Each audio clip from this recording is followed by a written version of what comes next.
Lanisha Brooks whispered, sweat dripping as she knelt beside a metal trapdoor uncovered beneath the sodden earth of her Georgia farm. The flashlight's beam illuminated ancient patterns, hinting at a history she'd never known. Look. After divorce and bankruptcy, Lanisha brought her son Malik to this inherited land, hoping to rebuild their lives. But what lay beneath this stored treasure or curse might tie to her family's mysterious past? Did her grandmother, once employed by a railroad tycoon, know of this secret? And why did she never speak of it? The old pickup truck wheezed to a stop before a dilapidated farm, as if exhausted from the long journey from Atlanta. Lanisha Brooks, 35, her eyes weary but resolute, gripped the steering wheel, feeling her heart pause with the engine. Beside her in the passenger seat, Malik, her 2-year-old son, stared through the window, brows furrowed as he studied the sagging farmhouse. The porch sagged like a prayer about to collapse, peeling planks revealed faded paint, and the barn out back leaned as if begging to surrender to time. This was where Lanisha, a divorced mother, hoped to rebuild a life for herself and her son after crushing losses. Just months ago, Lanisha's life was long days at an Atlanta event planning company, dreaming of lavish parties and big contracts. But divorce struck like a blade when her husband abandoned them for another, leaving her and Malik buried in debt from her failed business. Their joint account frozen, everything she'd built vanished like smoke. This farm, inherited from her grandmother Ruth, was her last chance. Lanisha hadn't been here since childhood, only recalling fleeting stories of Ruth's fertile land and vibrant harvests. Now, facing reality, she felt the weight of failure like a lead blanket on her shoulders. "Do we really have to live here, Mom?" Malik asked, his voice calm, but his eyes betraying doubt. A bright child, he'd learned to mask fear through relentless upheaval, divorce, losing their home, and now this migration to a place no one wanted. Lanisha forced a smile, hiding her own unease. "It'll be an adventure, son. Think of it, we'll make this place our own." Malik didn't reply, but his look said all this wasn't adventure, but a nightmare painted with hope. The movers, 2 local boys with a borrowed truck, unloaded their meager belongings. A few boxes of clothes, a worn armchair, and a fragile dream of a fresh start. Lanisha watched her life stacked on the porch, feeling like a lost traveler. A raspy voice broke through from the dirt road. "You the new owner of this haunted farm?" Lanisha turned to see an older man, dark-skinned, face weathered but eyes twinkling with curiosity. He wore a faded shirt and a worn cap, like a figure from an old photograph. "I inherited it," Lanisha replied, stepping toward the rotting wooden fence separating the farm from the road. "I'm Lanisha Brooks. Ruth Washington was my grandmother." The man nodded, his gaze softening. "Ruth Washington, a strong woman. I'm Clarence Jones, live down the road. Folks call this the ghost farm since it's been abandoned so long. When Ruth passed, this place died with her." Lanisha felt the truth in his words but squared her shoulders, her voice firmer than her confidence. "It won't die anymore. I'll make it live again." Clarence studied her, his eyes tracing her chipped manicure, once expensive jeans, and shoes unfit for Georgia's red dirt. "City life kicked you out, huh?"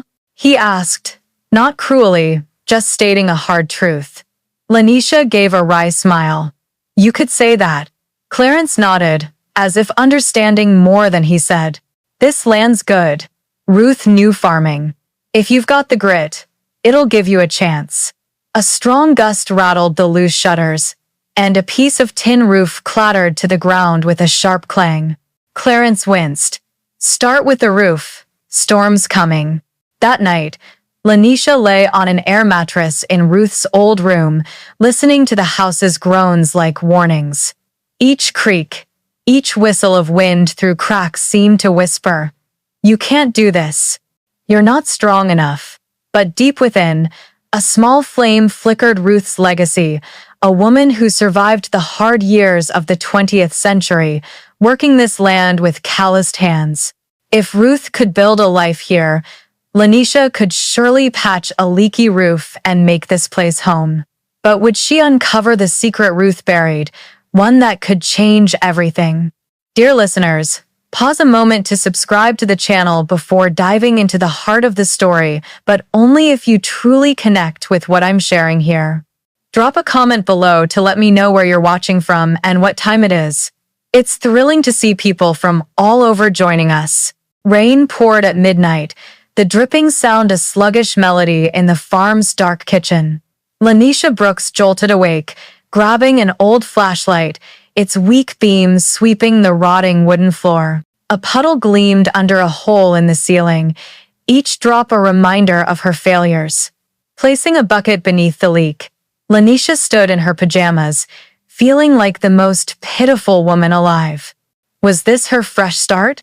A crumbling farm, an empty bank account, and a fragile dream threatened by Georgia's weather. But in the darkness, she felt Ruth's resilient spirit, a small flame urging her forward. The next morning, Lanisha and Malik, eyes stinging from lack of sleep, sat before a laptop, watching YouTube videos on patching roofs and fixing plumbing. They took notes like students prepping for a life-defining test. Malik, sharp-minded and deft-handed, quickly grasped basics, from hammering nails to choosing materials. Lanisha watched her son, pride mingling with worry this 2-year-old had grown up too fast, forced to mature through hard months. Their first trip to the hardware store was a shock. Lanisha budgeted a few $100s, but the bill for roofing and plumbing soared into thousands. First time fixing a house?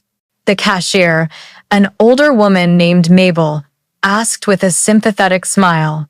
Lanisha nodded, admitting the truth. I inherited this farm. Turns out it's a money pit. Mabel laughed, her eyes twinkling. That's how every house starts, honey. But here's a tip: check the returns section out back.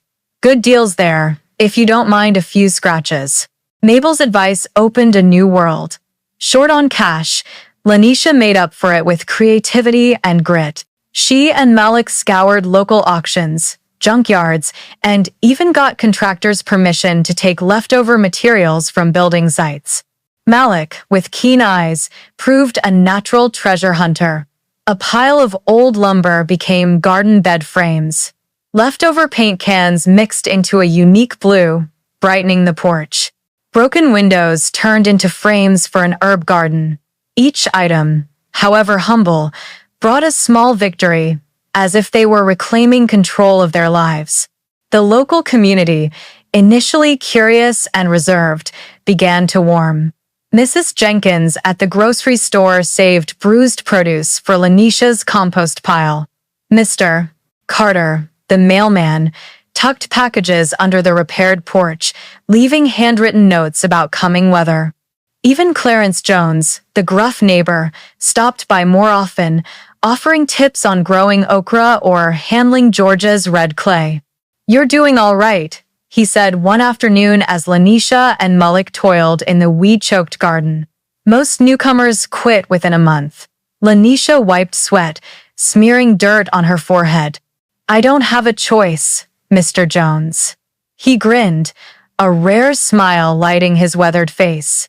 Ruth said the same. She called this land a test, but also a reward. Clarence's words planted a seed of curiosity in Lanisha. Ruth, the fierce woman who raised a family on this land, seemed to have kept part of her story hidden. Lanisha recalled Ruth's vague remarks about the land's secrets and things not to dig up. As a child, she thought they were just old folks' sayings.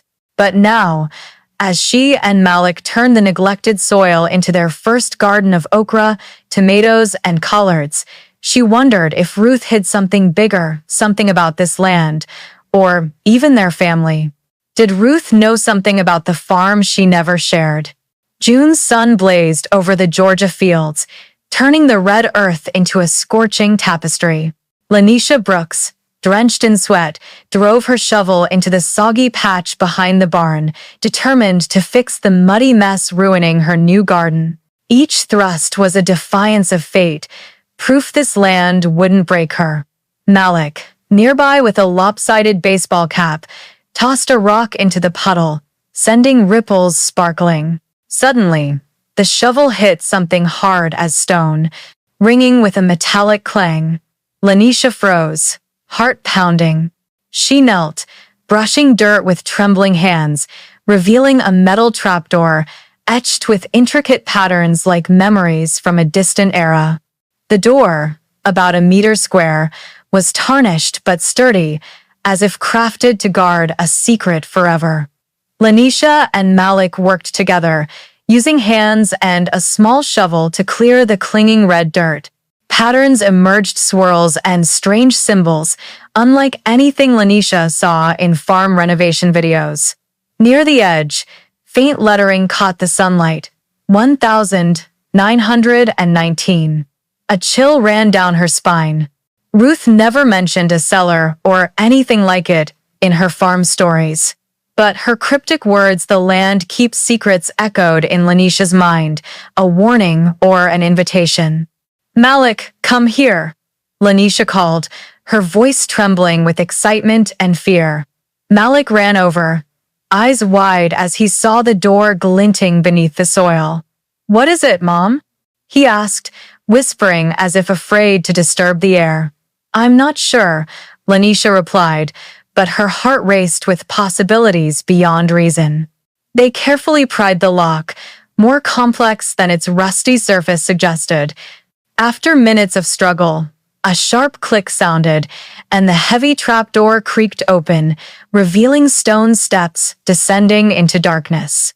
A cool draft rose, carrying the scent of earth, time, and something like the old books in Ruth's library. Lanisha flicked on her phone's flashlight, its faint beam tracing the worn steps leading to a vast underground chamber. She descended, each step echoing like a challenge to fate. Malik stood at the hatch, gripping its edge, eyes anxious but fixed on his mother. As the light swept the room, Lanisha gasped. This wasn't an ordinary root cellar. The space, about 4 by 5 meters, had arched stone walls and a curved ceiling like an ancient chapel. Along the walls, built-in wooden shelves held small crates, carefully labeled with dates and odd codes. JHM 1919 CRR bonds, Macon Trust. But what made Lanisha's knees buckle stood in the room's center. A wooden chest, clad in black leather, its brass lock gleaming, stood open as if someone had paused mid-inspection. Inside, hundreds of gold coins shimmered under the light, mixed with ribbon-tied papers resembling deeds or bonds. Lanisha stepped closer, breath catching. She lifted a coin, heavy and cold, etched with a double-headed eagle and 1918. A nearby paper bore handwritten text, property of J.H. Morrison, Macon Railroad Holdings, entrusted the 10th of May 1919. Lanisha felt the world tilt. J.H. Morrison. The name was familiar, mentioned by Ruth in stories of her railroad work with a mix of respect and mystery. But why was this treasure under her land? "Malik, you okay?" Lanisha called up, her voice shaky with shock. "Mom, what do you see?" Malik replied, urgent. Lanisha didn't answer right away, her mind swirling with questions. Could this be the treasure of James Henry Morrison, the railroad tycoon Ruth spoke of? Why didn't she ever mention this cellar? Did she know and hide it? Or was this a larger secret, tied to their family?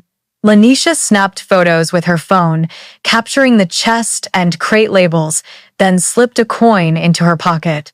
Climbing the steps, she felt as if emerging from a dream. Malik looked at her, his eyes shifting from worry to excitement. "What's down there, Mom?" Could this treasure hold answers to the secrets Ruth took to her grave? All right, dear listeners, if you're hooked on this story, comment one or I'm still here to keep listening. Night cloaked the Georgia farm, a faint blue glow from the laptop illuminating Lanisha Brooks' tense features. She sat alone in the quiet kitchen, the wall clocks ticking blending with crickets outside. Before her were photos from the cellar, glinting gold coins, ribbon-tied papers, and J.H. Morrison, 1919 etched in her mind. Lanisha browsed history websites, heart racing as fragments of James Henry Morrison, a railroad tycoon, emerged. But the bigger question kept her awake. Why was this treasure under Ruth's land? Did she know and conceal it? Lanisha typed James Henry Morrison into the search bar, the screen flooding with details of a man who dominated the South's railroads in the early 20th century. Wealthy, powerful, and enigmatic, he vanished in 1920 with a chunk of his fortune. Old articles spoke of rumors embezzlement, fleeing the law, even an unproven assassination. But what chilled Lanisha was a small detail. Morrison hired African-American workers, including women, to manage his secret assets. Ruth, with her vague stories of railroad work, could she have been part of Morrison's plan? Lanisha recalled an old wooden box in Ruth's room, filled with unopened letters and papers. Could it hold clues? She opened a new tab, researching Georgia treasure laws. The results unnerved her. Treasure found on private land usually belonged to the owner, but claims from descendants, museums, or authorities could spark costly legal battles. With her bank account nearly empty, Lanisha couldn't fight wealthy lawyers or powerful institutions. Worse, going public could draw unwanted attention: media, treasure hunters, or those questioning an African-American woman's claim to a historic find in a small town. Lanisha felt the pressure like a weight, as if the trapdoor didn't just reveal treasure, but a maze of risks. The next morning, sunlight streamed through the kitchen window, falling on Malik as he ate breakfast, his face pensive. "Mom, what are we gonna do with that treasure?" he asked, voice small but resolute. Lanisha looked at her son, who'd weathered their hardest days, from fixing roofs to planting gardens. She wanted to shield him from the looming dangers, but knew she couldn't do this alone. "We need someone we can trust," she said, voice steadier than she felt. "Someone who knows history and keeps secrets." She thought of Evelyn Carter, a retired historian she'd met at a county fair weeks ago.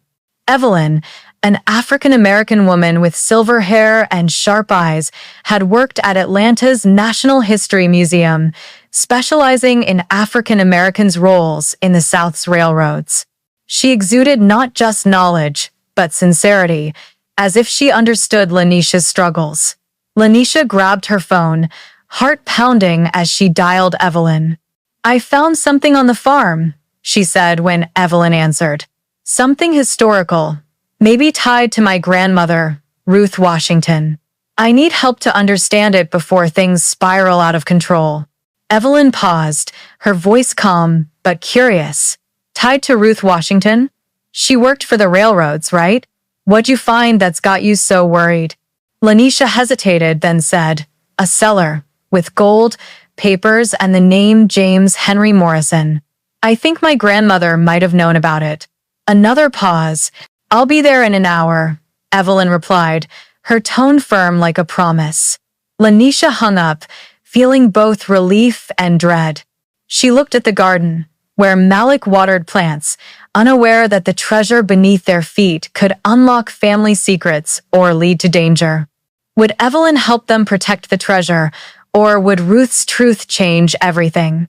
Late afternoon sunlight filtered through old oak trees, glinting off Evelyn Carter's dusty Honda Civic as it rolled down the dirt path to Lanisha Brooks' farm. Lanisha stood on the porch, heart racing, clutching an old wooden box from Ruth's room filled with unopened letters she hadn't dared touch. Evelyn stepped out, silver hair shining, sturdy shoes ready for any discovery. Malik, beside his mother, gripped a small shovel, eyes both curious and wary. As Lanisha led Evelyn to the trapdoor behind the barn, the air grew heavy, as if the land itself held its breath, awaiting the unveiling of secrets.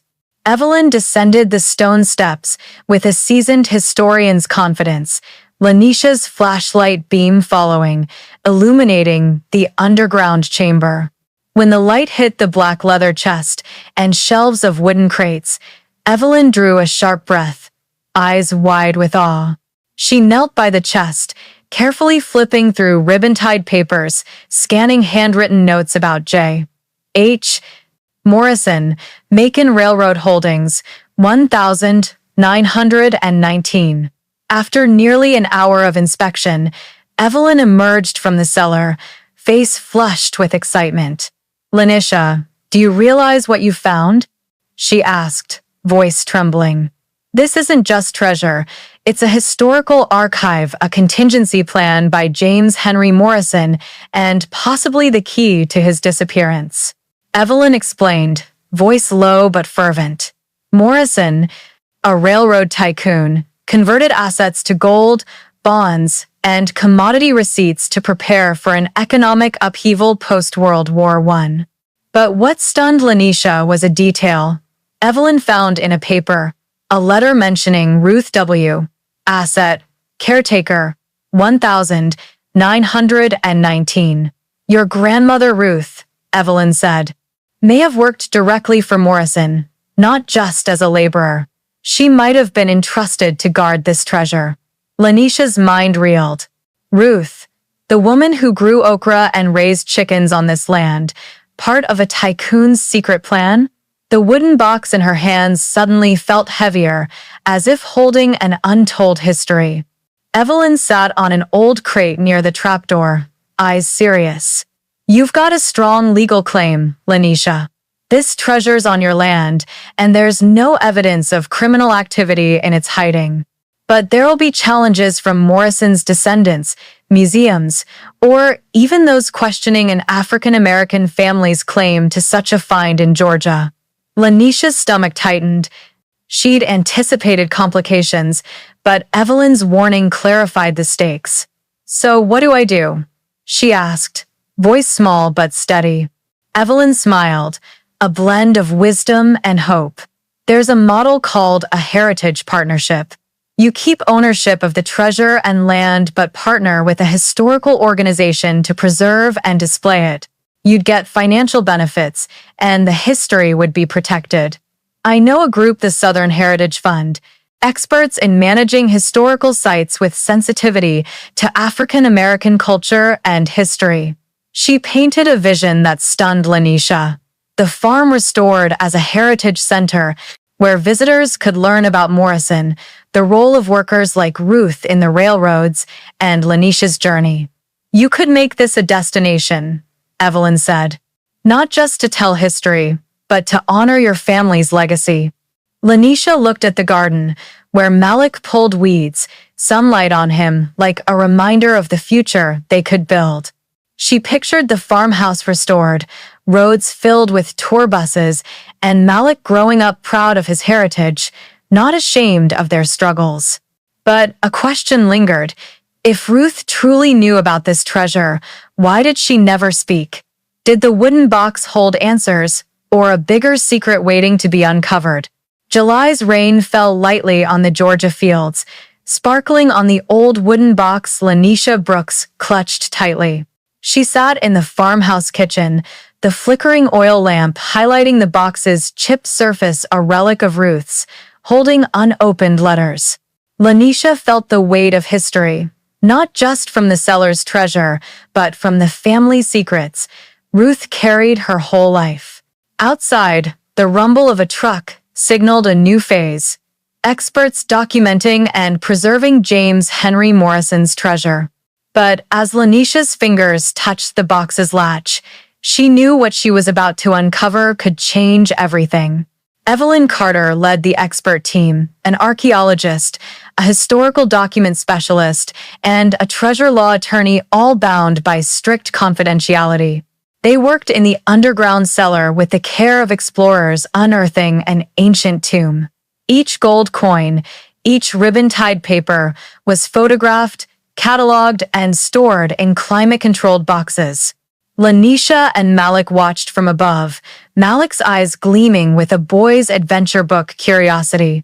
The documents revealed Morrison's complex business web, investments in railroads, granaries, even Prohibition-era liquor smuggling. But what stopped Evelyn was a handwritten letter, dated the 15th of May 1919, stating Ruth W. ensures the safety of assets at the Macon farm. Lanisha's heart clenched.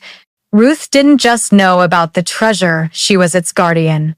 That evening, as the experts left, Lanisha finally opened the wooden box. Inside were faded letters, a few old photos, and a small notebook of Ruth's.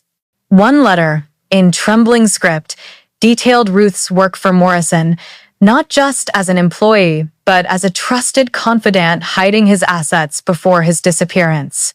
"I kept my promise to Mr. Morrison," she wrote, "but I fear this secret will burden my descendants." Lanisha read, tears falling silently. Ruth chose to protect the farm, the family, over revealing the treasure, perhaps fearing the consequences Lanisha now faced. Evelyn returned the next morning with Dr. Marcus Tate, a representative from the Southern Heritage Fund, an African-American man with a warm voice and passion for community history. He proposed a heritage contract. Lanisha would retain ownership of the farm and treasure, but the fund would manage preservation and develop the site as a historical destination. The deal offered an initial $5 million payment, plus tourism and education revenue. "This isn't just about protecting the treasure," Marcus said, "but honoring Ruth's story and others like her, who shaped history few know." Lanisha signed the contract by day's end, feeling she'd penned a new chapter of her life. But attention came faster than expected. Days after the experts began work, rumors spread through town. A news van parked at the gate, and curious onlookers gathered near the fence, whispering about the Brooks farm treasure. Malik, feeding the chickens, ran into the kitchen, alarmed. "Mom, someone's taking pictures of the barn." Lanisha peered out, seeing a reporter filming the garden. Public pressure weighed on her, reviving fears that the treasure and Ruth's legacy could be snatched by those with more power. She gripped Malik's hand, eyes resolute. "We'll protect this, son. Together." But as she glanced at the wooden box on the table, a question haunted her. What other secrets did Ruth leave, and would they change how they faced the world outside? Dear listeners, are you still with me? Take a moment to relax, grab a glass of water, and dive back into this gripping story. Comment 1 if you're hooked, and don't forget to subscribe. Spring arrived, warm breezes sweeping Georgia's fields, stirring the okra and collard patches in the Brooks Farm's heritage garden. Lanisha Brooks stood on the restored porch, her gaze sweeping the farmhouse, now gleaming with white paint, red tiles, and windows sparkling like history's eyes. Just a year ago, this was a ruin, a symbol of her failure. Now, it was the heart of a heritage site where the Morrison treasure and Ruth's legacy were shared with hundreds of visitors. Lanisha, once a desperate divorced mother, stood as a storyteller, ready to lead the first tour on opening day. But as she reopened Ruth's wooden box, a final secret made her heart tremble. Renovations began after the Southern Heritage Fund contract was signed. Architects worked with Lanisha to restore the house to its early 20th century look, with intricate details like carved wooden railings and brass chandeliers, inspired by old photos in Ruth's box. The barn became a visitor center, with exhibits on Prohibition-era economics and African-American railroad workers. The cellar, housing the Morrison treasure, was preserved with a glass viewing window, letting visitors marvel at the gold coins and documents under professional lighting. Malik, now 13, managed the heritage garden and chicken coops, developing a program for native breed poultry that drew school groups' curiosity. In the weeks before the opening, Lanisha found another letter in Ruth's box, hidden under a false lining. Written in 1920, it revealed Ruth wasn't just the treasure's guardian, but the only one Morrison trusted to keep the secret after his disappearance. "I kept this treasure for my family," she wrote, "because Morrison promised one day my descendants would use it to build a legacy." Lanisha read, tears streaming. Ruth stayed silent, not from fear, but to protect her family's future, a future Lanisha and Malik were now realizing.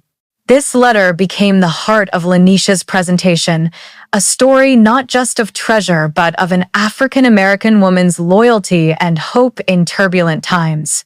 On opening day, a radiant May morning, cars lined the dirt road, visitors from across Georgia arriving to hear Lanisha's story. She led tours through the garden, house, and visitor center, recounting the journey from a haunted farm to a living legacy.